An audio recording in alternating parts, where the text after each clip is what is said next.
Happiness is freedom. Freedom is having the choice to spend your time doing things that inspire you. Most people want freedom, but many people don't have a clear objective, a roadmap, or a strategy to achieve it. Everyone deserves to live an inspired and free life. I believe that when we're free and able to focus on our most meaningful work, we simply become better human beings. We can give more, care more, support more, and love more. I'm an investor, a trader, and an entrepreneur, and I get to spend every day doing what I love. At the age of 29 years old, I became financially free, and since then my mission has been to help and inspire other people to achieve the same so that they can be more of who they really want to be. Always Free is about having a free mind, being free to question the status quo, free to take risks, free to say no, free to say yes, free from social idealisms, opinions and beliefs, free to disobey, and free to wake up every day and spend your time to make a difference that inspires you. You can have it all. Living a life designed by you isn't a stroke of luck or a result of circumstance. It's a choice. So if you want to learn how to become free and live an inspired life, join me for the #1 show for financial empowerment and wealth creation as I share my insights, tips, strategies and advice on what allowed me to be always free. Welcome to the show. I'm your host, Jason Graystone.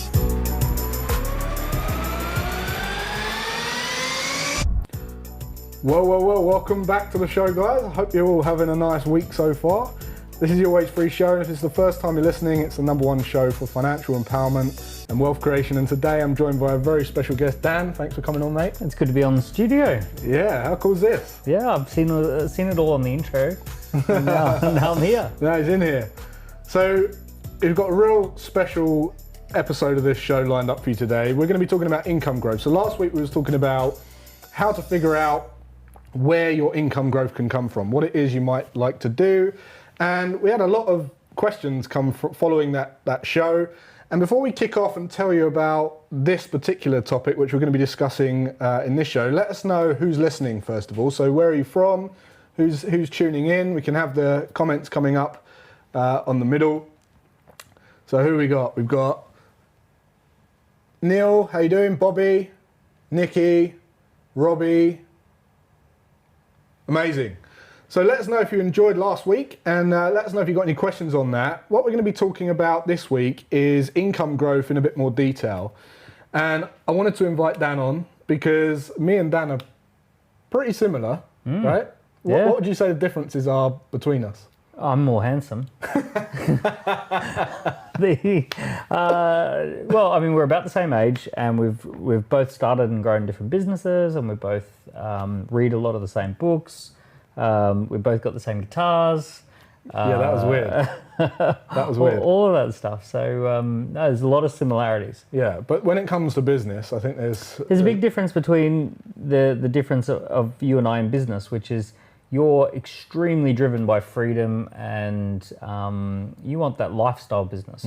And I don't blame you. That's the promise of the world we live in right now. You know, the lifestyle business has probably never been possible the way that it's possible right now.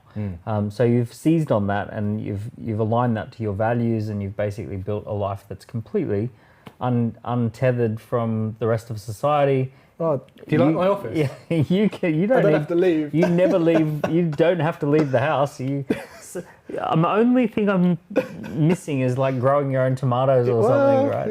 Yeah, but other than that, like you've created that freedom and that ability. I've created a bit of a different business. You know, we're a global business. We've got 60, 70 employees on the team. You know, and you know, I've got a number of other businesses and investments. So the way I define this is the lifestyle or the performance business. Yeah. So I think in the game of entrepreneurship, you know, you either choose to pick a lifestyle business where you're driven by fun, freedom, and flexibility, or you might build something that you're going to be able to build valuation. Maybe you build something you could exit. Maybe you build something that employs, you know, dozens of people. So you've got to kind of make a decision which way do you want to go. Yeah. You know, and you've built both, right? Like Dan's just been shortlisted for Entrepreneur of the Year through Lloyds Bank. Yep. He's an author of 4 books, which we're going to be giving away in competition time as well. But you've got accolade after accolade for the businesses you've built, and you've built both, right? Yeah, early on I was lifestyle. So when I was early 20s, I started my first company and had an amazing time. We got a 4-story townhouse in Brisbane in Australia, and we ran a great business with about 5 or 6 people. Yeah. And we got up to 11 million in revenue, and it was all basically work hard, play hard, and it was just a fun freedom business. And then I kind of made a decision later on, I want to build businesses that are kind of have a life of their own. They've got their own valuations, they've got their own scalability, they create jobs and opportunities and those sorts of things. Yeah.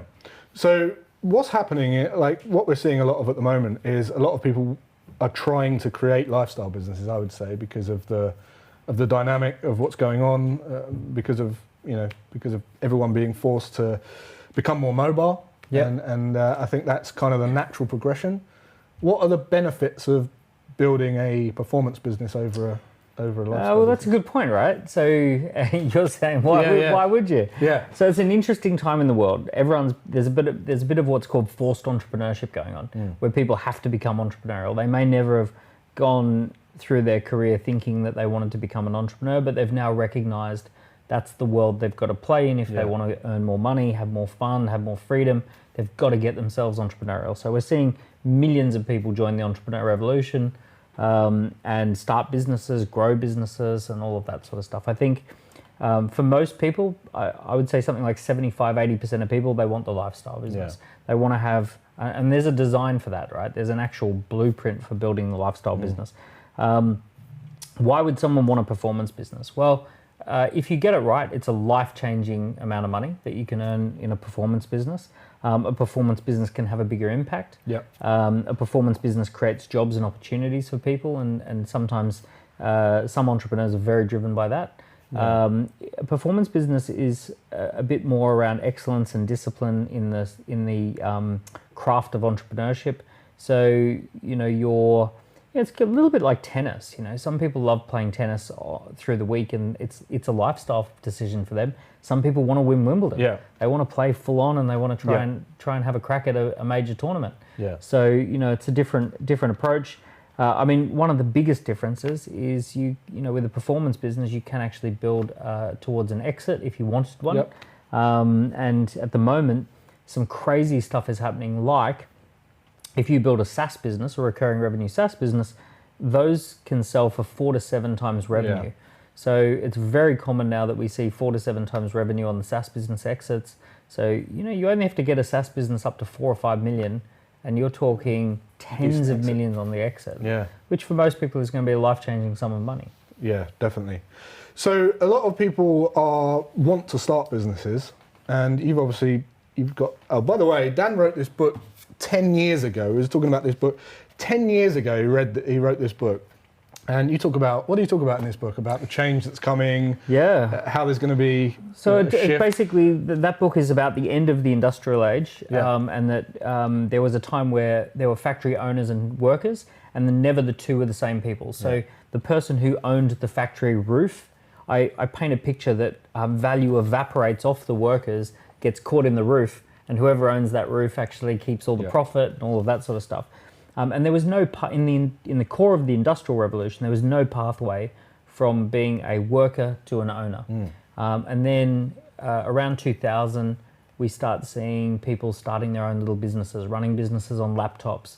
And then social media kicks in. You can promote yourself. You can find the niches.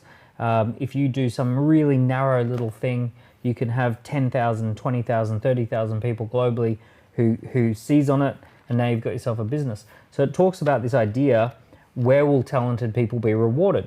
They're going to be rewarded in their own businesses. They're going to be, I define it as entrepreneurial teams. It's not just one person who's an entrepreneur, but it's the team who who are pulling that together. Well, I'm telling you, if you read this today, you'd think it was written last year. It's profound. And I highly recommend you get a copy, and we're going to be giving away that and many more in the show as well.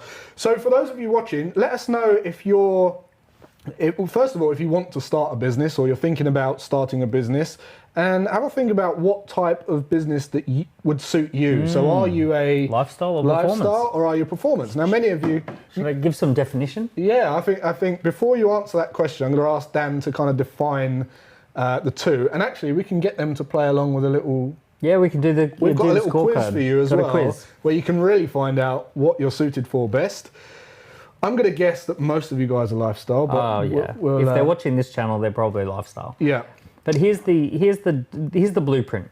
If you want a lifestyle business, right, then you want 3 to 12 employees or team members. yeah, 3 to 12 on your core team is going to be the maximum for lifestyle, because you're still getting the benefits of separation of labor. Maybe someone's a salesperson, maybe someone is an IT person. So you've got a bit of a team dynamic going. Yep. You're not spreading yourself thin and doing everything all on your there's own, delegation. right? There's a bit of that, bit of team play. So 3 to 12 people. Once you hit 12, 13, 14, you're in a different dynamic. It's hard to organize 12 people. Yeah. If ever you've put together a dinner party, it's quite easy to put 3 to 12 people together. It's very difficult to get 13, 14 together. Once they're together, they don't even talk to each other. They split off into separate groups. So this happens in businesses as well. As soon as you've got 13 people, you end up with 3 little teams that talk to each other but don't, or talk amongst themselves but have issues. And then when you get 15, 16, 17 people, you really start getting issues. They start having relationships with each other. They fall out. It's somebody's birthday almost every other week, right? Yeah. So you end up spending all this time thinking about whose birthday. Yeah, they sleep together. They do sleep together, right? Especially once we had offices. Yeah. There was always you get 17, 18, 19 people and a little bit of work pressure. Suddenly now you've got romance. So all of that starts happening. So a lifestyle business, 3 to 12 people. Now here's one of the things, one of the hacks. A lifestyle business at the moment almost always has a key person of influence or an influencer at the helm. So it's someone who's a little bit famous, leveraging social media. They've maybe got 10, 20,000 followers on social media. You're a good blueprint. They've got their following. They've got their loyal group of people who love tuning in. And that turns into the lifestyle business. It's very hard to have the lifestyle business if you don't have that. Because if you're purely and simply competing on the technology or the product, a bigger company will be able to beat you. Yeah. But bigger companies are not very good at building the trust and the relationship and Definitely not. So the key, and they're not as dynamic, right? And they can't move as quick. Yeah, they have to make decisions but once they go all in on something, they go all in on it, right? Yeah. So the thing that you want with a lifestyle business is you want to be a little bit famous. That's one of the easiest differentiators. Yeah. 10 or 20,000 followers who know you, like you, trust you. That's going to give you the lifestyle business. Team of 3 or 4 people, 3 to 12 people. So when does performance kick in? Performance kicks in at 40 people. So there's a chasm. 12 to 40 is a pain. No man's land. That's too big to be small, too small to be big. Yeah. 40 people. Now you've got a 5-person leadership team. You've got a CEO, CTO, CMO, CFO, COO, right? So they're all working together. And then you've got the teams of salespeople, admin, operations, IT. So now you've got the team dynamic. Yeah. So you've got your 40 people. Now you're going to have probably a 7-figure profit. You're going to go for 5 to 10 million of revenue, 1 to 2 million of profit, and that's the entry level performance business. That's where you start becoming a performance business. Guys, let us know if you've got a performance business based on that definition. Let us know if you're a lifestyle business right now, and let us know if you're having any headaches in that no man's land. I know you call it the desert, right? Yeah. It's where you need a bit more cash. You can't afford the people you need to afford, right? The cash flow is volatile, and it's a complete headache. Like you got all these lovely people that you feel loyal to because they were there at the beginning, but they're not good enough to get you across the desert. Yeah, right. Yeah. And you can't sack fast, which you have to be able to do, especially in times like now. So what I want to do is actually give you guys a link so that you can take a little test to figure out what one you are, because after last week everyone was like, well, I definitely want to start something. I've got some great ideas now, but I don't know what direction I need to go in. And I want to talk a little bit about types of products, because I said I would last week as well, and Dan is the man. You might have heard of 4-product system, 4-product ecosystem, empires, whatever it might be. Dan hasn't created it. Russell Brunson hasn't created it. This has been going on for years, right? It's talked about in that book 10 years ago. Yeah, right. It was talked about in 10 years ago. Yeah. But this is something that really good businesses have cottoned onto and do. Yeah, right? Look, a business is multiple products, and that's the difference. A lot of people think that a business is a product. Business is multiple products. Apple is only Apple because they've got the iPhone, the iPad, the computers, the App Store, the music, the subscriptions, all of that under that one umbrella. So iTunes is free. Yeah. Oh, okay. So then how does a small business do it? They do it with 4 products. Something for free, which is a gift. A product for prospects, which is a way of building trust. Yep. So gifts build attention. Yep. If you're walking down the street and I say, hey, would you like a free book? Right? You'll at least notice me. Maybe you'll turn it down. Maybe you'll go, but you won't ignore that. No. You'll actually kind of, oh, thanks, mate. I'm fine. Or you'll say, oh, wow, thank you. Appreciate that. So a gift is always something that gets attention. Never use it as a coffee holder. No, don't use it as a coaster. A gift will get you attention. A product for prospects will get you trust. Yeah. Right. So now we're talking about a workshop. We're talking about a scorecard, a diagnosis, something that allows people to figure out whether they should be talking to you some more. And then there's the core business, which is revenue, and the product for client, which is profit. Yeah. So revenue is like BMW sells cars. They have a 2 to 4% margin on that. Yeah. Tiny margin. Yeah. But then they sell the finance and insurance 40%. Right, so they're making 40 to 60% profit on some of those financial services products, servicing the cars, which is a subscription model. So what you really want, and you look at Apple, by the way, the iPhone is the core product. Yeah. That is the big money maker. And the MacBooks. That they make so much, the device purchase, but then they make huge amounts of profit out of services. Yeah. Right, so you might have forgotten, but you're probably paying for cloud storage £4 a month. You might be paying for family membership. Yeah, you've got music. all that. You've got that, and then every time you go to the App Store, I download that little thing. Yeah. They're getting 30% in-app purchases. Yeah, all that kind of stuff. So away it goes. So so the big profitable revenue is on the back end. Yeah. So for me, I've got Dent Accelerators. That is our front end business. That's what people know us, and it's a great revenue and relationship engine. We give away free books. We have scorecards. We do workshops, all that sort of stuff. But the actual the huge amount of profit for us is actually what we call growth services. Growth services is publishing, media, software creation, right? Fundraising for growth companies. Our ventures business is a great side of the business. Hardly anyone knows about our ventures business, but we own a portfolio of equity.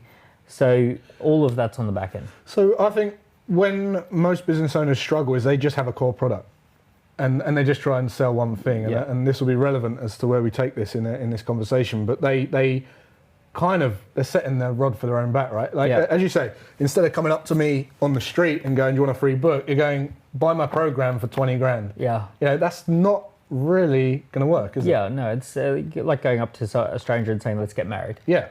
Too much. So one thing, Dan, I've done all of Dan's programs. I've breathed in oversubscribed, and I could write oversubscribed too. In fact, I'm in oversubscribed. Yeah, you are. Yeah. But as a case study, most of my time now is spent thinking, I've got 4 products. How can I just bridge between each one and make the pathway easier into each one? So basically providing more value, filling gaps, making the whole journey remarkable, so it's self-fulfilling. Together. Yeah, so that people just walk the walk. So you probably heard the saying, data is the new oil. Yeah. Right? So the thing that stitches everything together, right? Well, you see it in the media all the time now. Yeah. The thing that stitches everything together, that whole pathway, is data. The reason data is so valuable is because data marries up eyeballs to products, and data marries up who should go from this subscription to that subscription, who should get this insurance, right? So whoever owns the data knows the chain, and they know what people should be doing next. And the more you've got data flowing through your business, the more people are actually getting moved through the business. Yeah.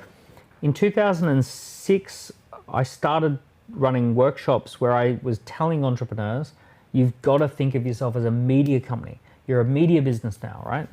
Right? You took that very to heart. So I kept saying, you're a media business. And they're like, what do you mean I'm a media business? I'm like, I don't care if you're a hair salon or if you're a plumber, you're also in media. And they're like, what do you mean? I'm like, film it, get it online, publish it, right? So it's social media. It's all about media. Yeah. And then 2008 came along, Obama won through a social media campaign. And then suddenly everyone went, I get it now. I've got to be like that social media thing matters, Twitter and YouTube and all that. So once they saw Obama win the election using social media, the big businesses went, okay, we all need to have a social media presence. That sparked a movement into that space. Now, if I'm talking to entrepreneurs today, I'm saying you've got to become a data business. You have to collect data. You've got to get your hands on as much data about your customers as possible. You've got to know them. You've got to be able to know what they want in advance of them wanting it. Yeah. And now a lot of businesses are saying, what do you mean data business? I say, well, did you pay attention to the last presidential elections? Because the last 2 elections were won based on data, not media. Yeah. It was all about collecting Cambridge Analytica, right? It was all collect the data, get people to fill in a survey, get people to do the thing, right? How do they react to this? How do they react to that? Yeah, it's like, did you think it was a good thing when this happened, right? Okay, now we'll give you more on that. Yeah. So, so this is data. You look at Mark Zuckerberg, 3rd richest guy, pretty consistently, just what's his asset? His asset's data. He's got the world's data. He's got the most data. Yeah. So the problem is that you don't want to be left out in the cold when it comes to having proprietary data. If you want a lifestyle business is going to be that you're a little bit famous and you've got your own data that you're working from. Yeah, and it's extremely valuable. I mean, even if you think that you're not putting everything into your lifestyle business and you think maybe this might be a flop and you'll think about your next one, all you've got at the end of it when it flops is email lists and data on your clients, which is the valuable thing because that's going to be carried over to your next one, thing. And I worked with a YouTuber, 6 million subscribers, not one email because YouTube hasn't got, you're not giving your email. They don't want you to have 6 million emails. No, of course they don't. But how frightening. I mean, to have the rug pulled under your feet. And people get the rug pulled all the time. They do. It happens all the time now. They do, yeah, absolutely. So look, you mentioned getting data from people, which is, I guess, your product for prospects. Okay, when we're talking about that. So, but how we have to give them value as well, right, to make it. So I'll tell you how we did it and how we made millions doing it. So in 2015, we launched these online scorecards. And the online scorecards is people fill in 40 questions and then they get a report, get a customized PDF report. They get told something about themselves. So we had one called the 24 assets heat map. Yep. And that was looking at all the digital assets in your business. Yep. You answer questions, you get a report. The other one was the key person of influence.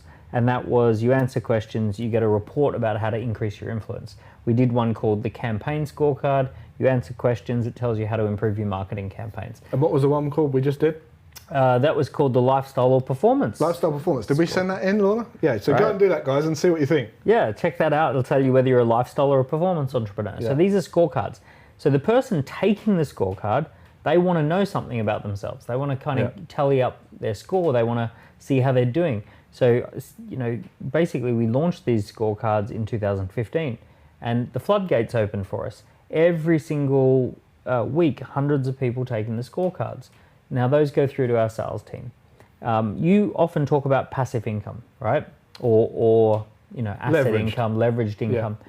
So most leveraged income or passive income will come to you through a passive relationship. So if I'm a best-selling author, people have heard of me, they come to me with an opportunity, so that's passive in a sense.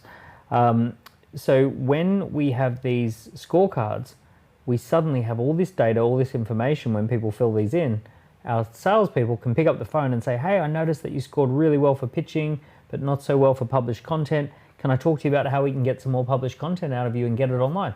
People are immediately responding to that. They're like, yeah, of course. Yeah, did you design this just for me? Yeah, and they're like, if you've ever worked in sales, you know that the first 10, 15, 20 minutes on a call, getting to know someone, trying to build rapport, you can bypass all that if you've got a scorecard because you can say, hey, you said that you never give public speech talks. Why don't you give any talks? And they start telling you why they don't do it, right? So then, bang, you're straight into it.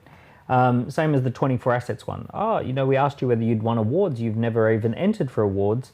Maybe you should do some awards. So, boom, conversation started, and then we started making sales, lots of sales. So our scorecard started bringing in millions of pounds, millions of dollars in sales because people take the scorecard, have a chat, buy something.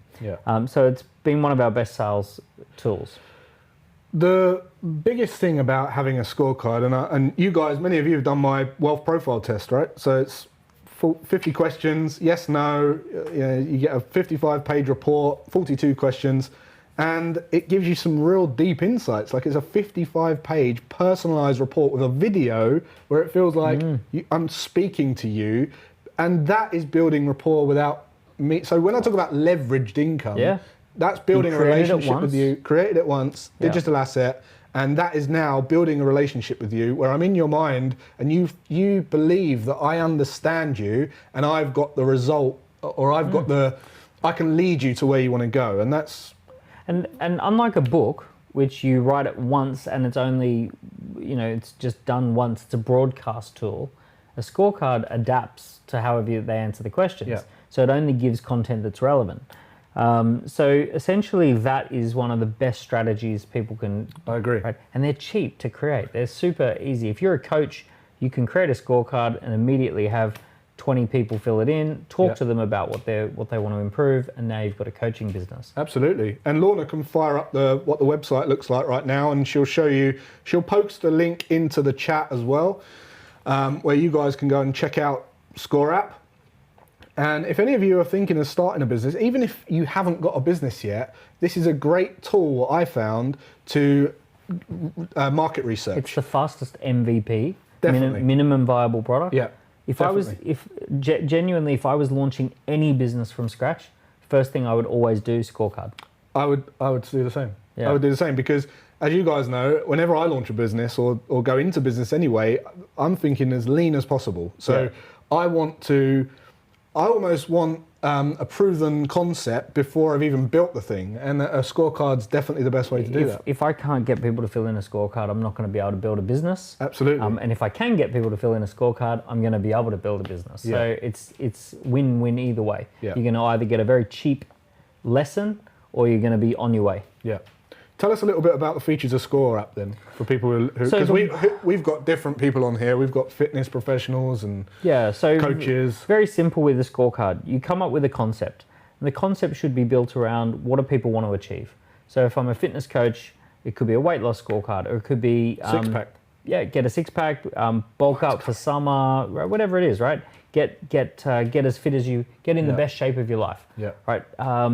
So you can have a getting in the best shape of your life scorecard, and then you say, okay, what are the checklists that I have to achieve if I'm going to do that? I've got to eat right, got to exercise, and then you might break it down to some questions that are just like, how do I ask you a question to see if you're doing that? Yeah. So for example, in the last 24 hours, have you eaten a massive garlic bread with cheese? Right? Hey, you put it in front of me. And you might have... Disgraceful. Well, is it some kind of test? But you might say, did you work out 3 times this week? Did you go and do 10,000 steps every day? So you just ask a bunch of questions, right? And then you can have 12 questions, you can have 30, 40 questions. If you want to do a full-on scorecard, you do 40 questions with a report. If you want to do something fast, lead generation, 10, 15 questions. Yeah, the one we shared with you is 12 questions, and you can figure out if you're a lifestyle performance. I'd love to know what the balance is. Has anyone done that yet? If you have, fire in the comments, let us know. Let us know if you're getting value from this as well, as always. And you can always go and check out Scoreapp to have a little poke around, see if it's something that you'd be interested in for your business as well. Lorna's fired the links in. So I can tell you from our scorecard, we're talking about data, we've really gone down the rabbit hole of scorecards. Our scorecard has generated something like 3,500 data-rich leads, where we know all of the pain points, not only an overall score, but literally where they're suffering, in what area, what category. We know we've had something like 70,000 questions, specifically answered across that. So that is some serious data to not only or go and help someone and serve someone, but also to create products. Totally. It's like a lot of people struggle with this. It might be that you realize that people are really struggling with budgeting. Yeah. Well, let's create a budgeting product. Yeah. Right? That's why I say it's the first thing that I would do, even if I was thinking about starting a business, which is why I think this is such a great topic following last week's topic.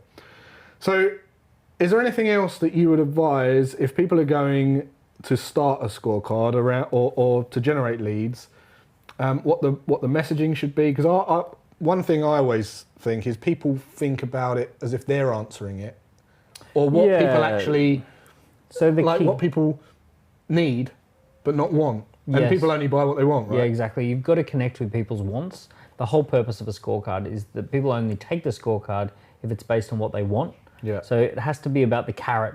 So like you don't want to do something like a macronutrient analysis scorecard, because it's like, you know, if you already know what that means, you're already doing it. Yeah. And you also don't want to do like your own brand scorecard. You don't want to do the Mercedes-Benz scorecard, because that's about you. It's not about them. Yeah. So you want to do something that they want.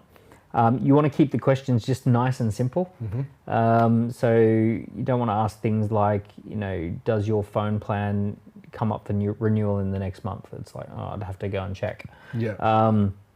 You want to keep it yes and no questions, really simple. Coffee break stuff, right? Yeah, exactly. Yeah. So then it all gets done in 3 minutes, and then it produces a report. And then if you want to make the most amount of money, I know you've not done a lot of this, but pick up the phone and talk to them. Yeah. You've had thousands of people come through, but if you really want to grow your business, ask them to put their phone number in and just talk to them. Yeah. Like literally. Well, we have Elena booking people on strategy calls. There you go. Yeah, cool. Well, there you go. You do, right? So you pick up the phone, talk to people, and that's what works. Yeah, totally.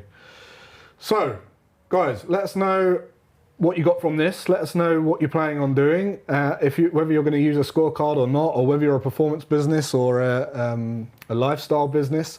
And definitely check out the links that Lorna sent you to go and see. Have a poke around at Scoreapp as well. It really is a great platform. There's nothing else like it. It's great, isn't it? It's just amazing. Yeah, really, really amazing. And I think that just leaves, if you want to check out more of Dan's work, obviously you can find him at dent.global. Yep. Right?